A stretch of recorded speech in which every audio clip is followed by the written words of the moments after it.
My name is Sayfillayeva and I am an associate professor on the chair of National Idea, Spirituality and Law Education.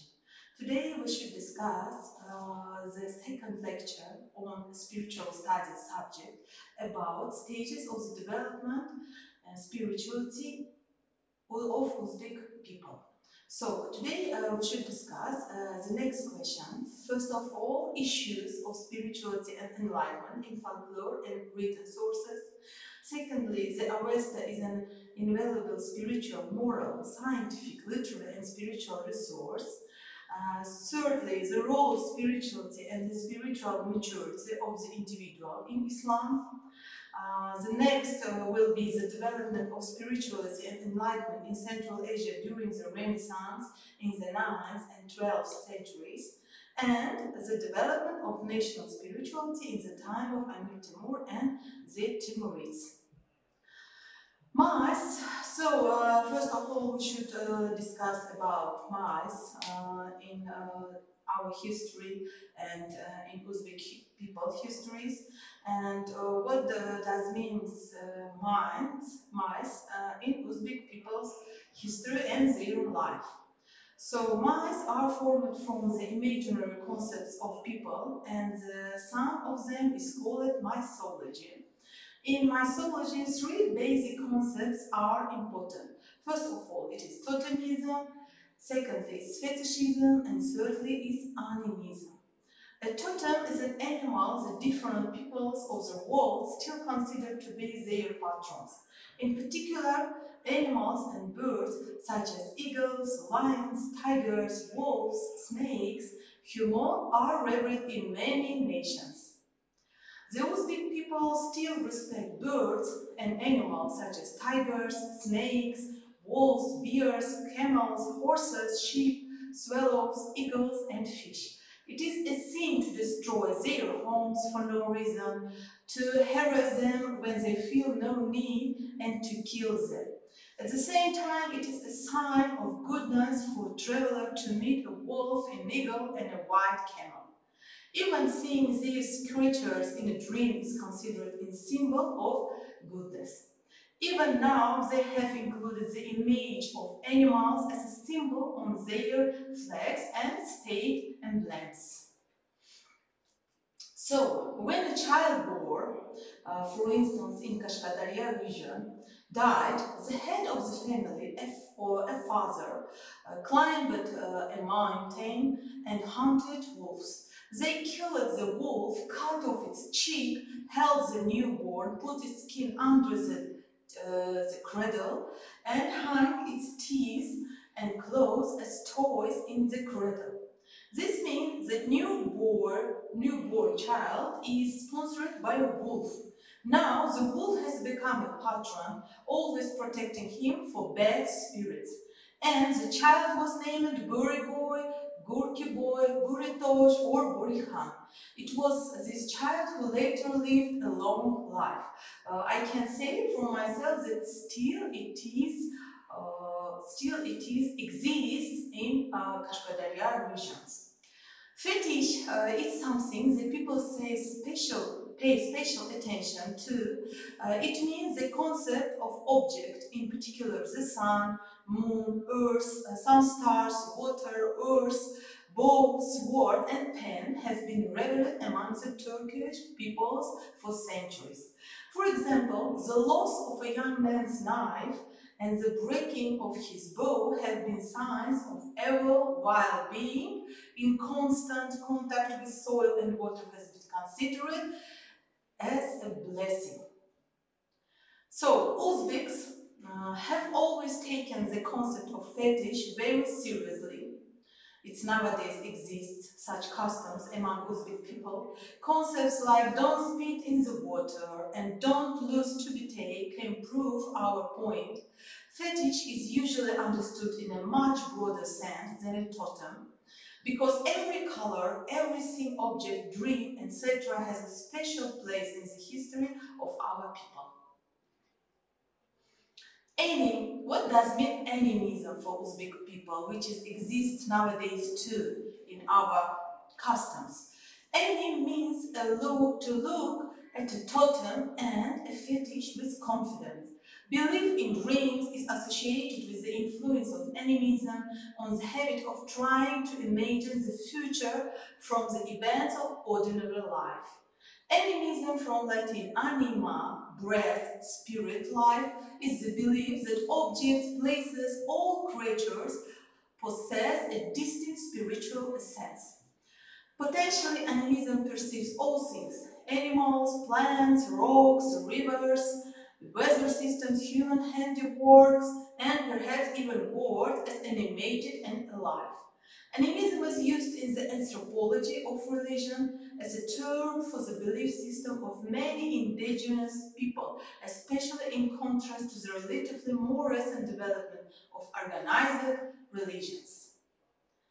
The idea of animism was developed by anthropologist Sir Edward Tyler through his 1871 book Primitive Culture, in which he defined it. It is the general doctrine of souls and other spiritual beings in general.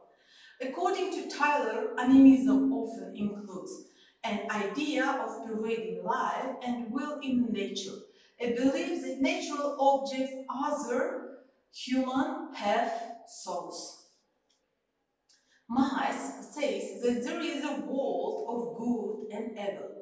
The world of good is ruled by Ahura Mazda, and the world of evil is ruled by Ahriman. Happiness and unhappiness, life and death, abundance, hunger and starvation are the struggles between the two forces and their consequences.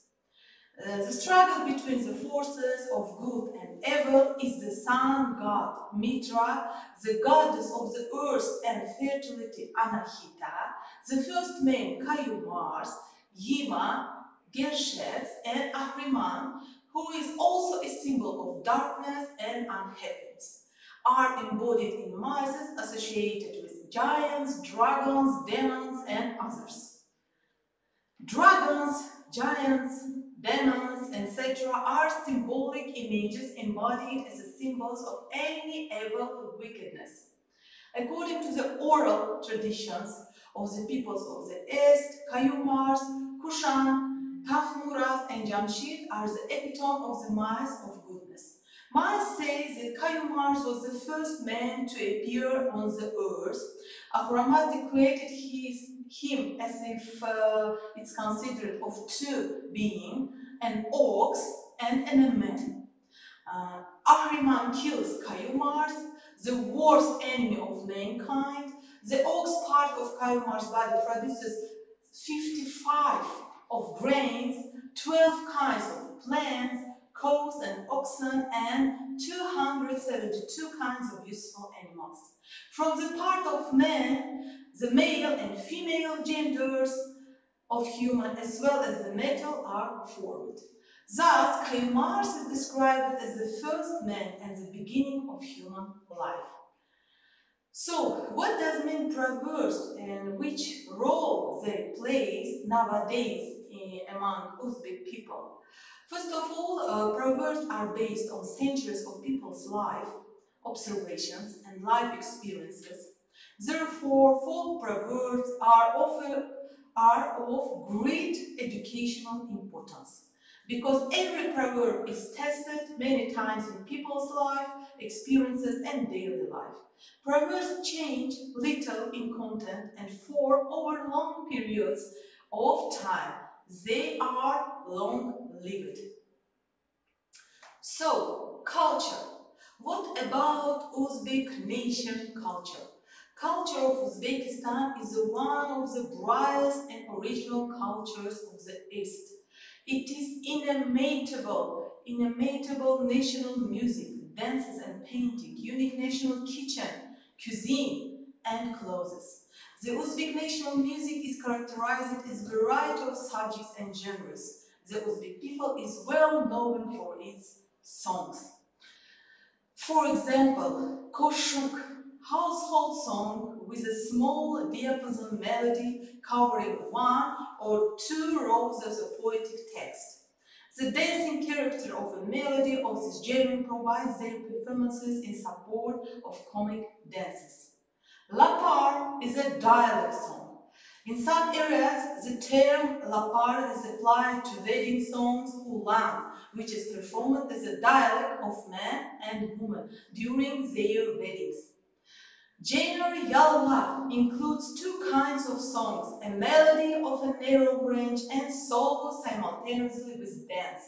National and professional poems of the poets of East are used as the text for the songs. The special place in the Uzbek musical heritage occupy dastans, epic legends with lyric, heroic content. Also, makons are the basic classical fund of the professional music of oral tradition. So, let's continue with previous religion, Zoroastrianism, which was widely broadly wider in Central Asia among Uzbek people. Scholars today believe that Zarathustra lived around 1500 BC or even earlier. This would make Zoroastrianism the oldest of the prophetic religions. According to Zarathustra, the world is a battleground between the forces of good and evil. The mission in life is to conduct oneself in such a manner that this ultimate victory is achieved. He urged his followers to live a full and useful life in this world, to appreciate all things that are good and beautiful in creation, not only to do good and desist from evil, but also to fight evil and to make others happy. He assured his followers that the strength of God would be given to those who fought evil and stressed that an evil deed could be offset by a good one. As for happiness, today the way to seek happiness was by making others happy. As a practical guide for daily life, his prescription was simple. Think good thoughts, say good words, and do good deeds. Some scholars believe that some of the important concepts found in other religions, such as the concepts of monotheism, of heaven and hell, of the end of the world, of the resurrection of the dead, and of the coming of the Savior, originated with Zoroastrianism. So, what are the most important Zoroastrian values?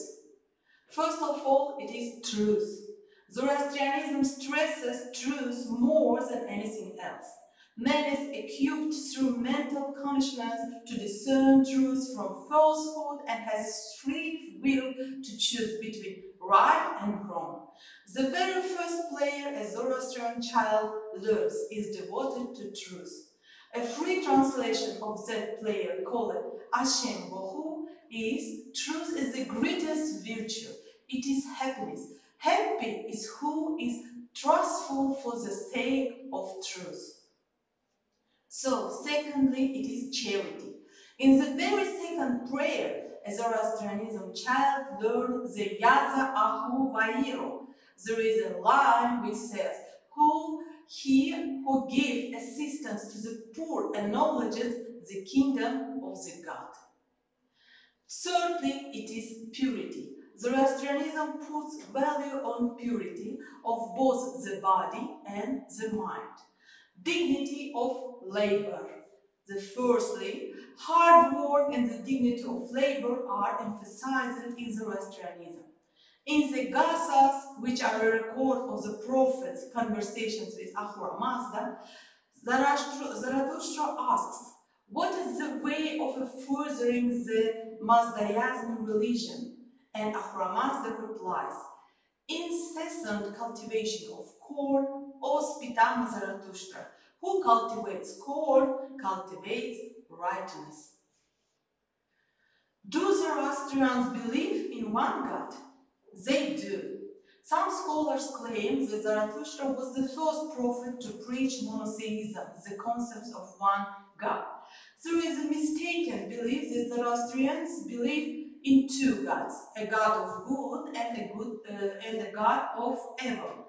This is not true. In fact, Zarathustra talked about two opposing forces: the forces of good personified by Horomas and the forces of evil personified by Ahriman.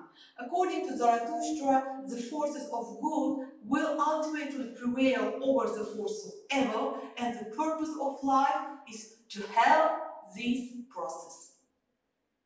So, do they believe in life after death? They do.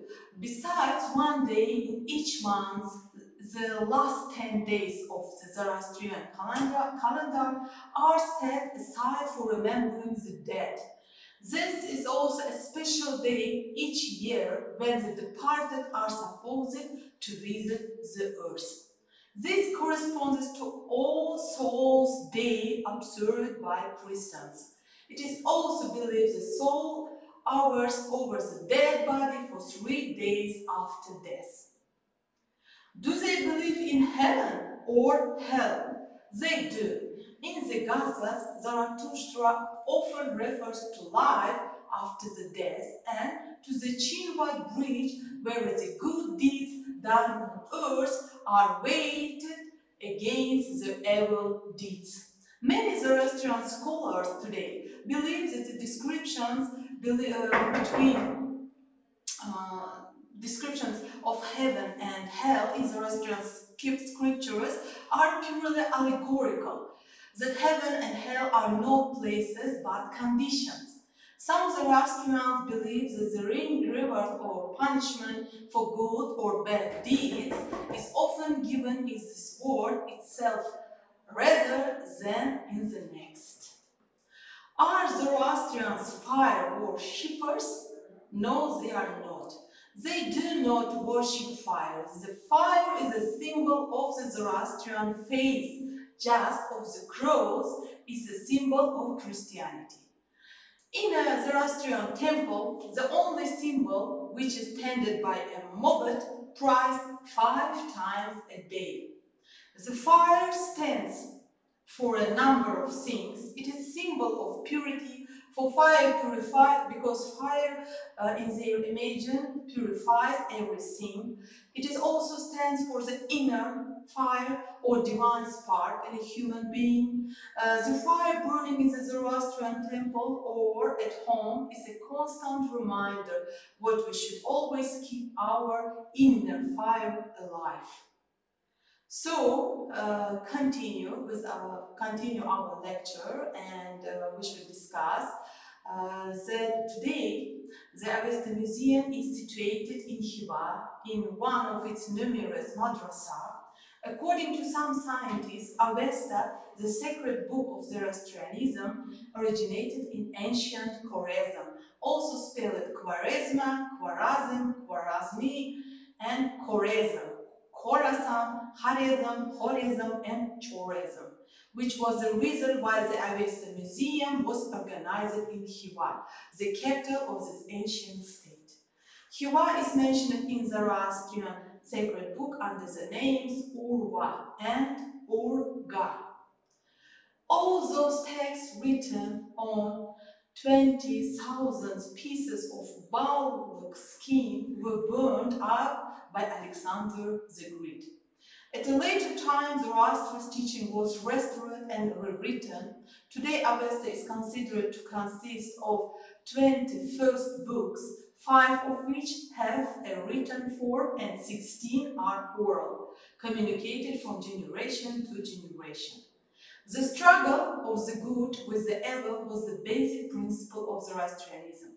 In his teachings, Zoroaster called upon people to love and help each other and to unite at moments of disaster.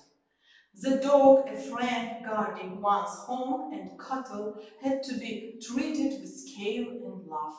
On the contrary, killing a wolf, a symbol of the evil, was regarded a noble deed. The earth, fire, water, and air were sacred elements for Zoroastrianism. That was why the dead were not buried or burned, but were brought onto a special hill, Dahman, where their flesh was eaten up by predators. After that, the bones were put into special containers or shuaris. Ristokasha, people whose job was to carry dead bodies, were cursed to the end of their days and were forbidden from contacting fire or water and from approaching too close to other people. So actually, we should end our lecture and we will continue on the next time. See you.